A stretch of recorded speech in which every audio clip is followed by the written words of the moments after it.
Hello दोस्तों, नमस्कार। आप लोग कैसे हैं? आप सभी को क्वालिटी भोजपुरी चैनल पर स्वागत है। आप लोग अगर वीडियो हमारे चैनल पर पहली बार वीडियो को देख रहे हैं तो आप सभी से रिक्वेस्ट है कि चैनल को सब्सक्राइब कर लीजिए। चलिए वीडियो को स्टार्ट करते हैं। बता दें कि भोजपुरी के बादशाह सिंगर एक्टर प्रमोद प्रेमी यादव जी का सबका गाना बोलबम का आ रहा है, तो प्रमोद प्रेमी यादव जी का अलग ही जलवा रहता है जी। जलवा इसीलिए रहता है कि बोलबम का समय आने वाला है और गाना सारे का लगा गाना बोलबम का आ रहा है, लेकिन प्रमोद प्रेमी यादव जी का कुछ सबसे अलग और सबसे यूनिक हमेशा लाते रहते हैं। और उनका एक गाना आज रिलीज हुआ है, पटकी जन पलंग पर जी। बता दें कि प्रमोद प्रेमी यादव जी के साथ में इस गाने को गाए हैं पुनीत प्रिया जी, और गाना जो कि सोनू सुधाकर जी का लिखा हुआ है और म्यूजिक आर्या शर्मा का है।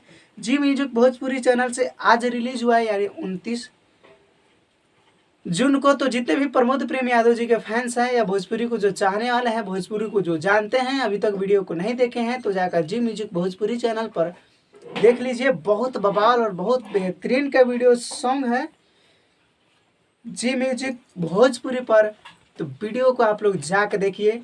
और प्रमोद प्रेमी यादव जी का जलवा हमेशा जैसे भोजपुरी में आप लोग की प्यार आशीर्वाद की बदौलत उनका जलवा कायम रहा है, आगे भी इसी तरह से प्यार आशीर्वाद दीजिएगा। गाना का व्यू अच्छा खासा जा रहा है, बाकी बहुत बवाल और बहुत बेहतरीन का भी वीडियो है।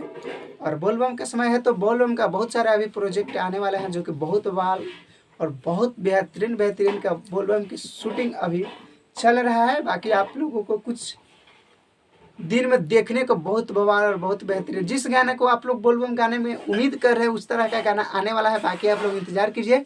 आप लोग नहीं सुना है तो जाकर सुन लीजिए और वीडियो में कमेंट में ज़रूर बताइए कि आप लोग कितने लोग हैं जो गाने को सुने या नहीं सुने हैं। तो डिस्क्रिप्शन में लिंक दे दूंगा, आप लोग वहां से जाकर सुन लीजिएगा। कमेंट करके ज़रूर बताइएगा कि आप लोगों को गाना कैसा लगा।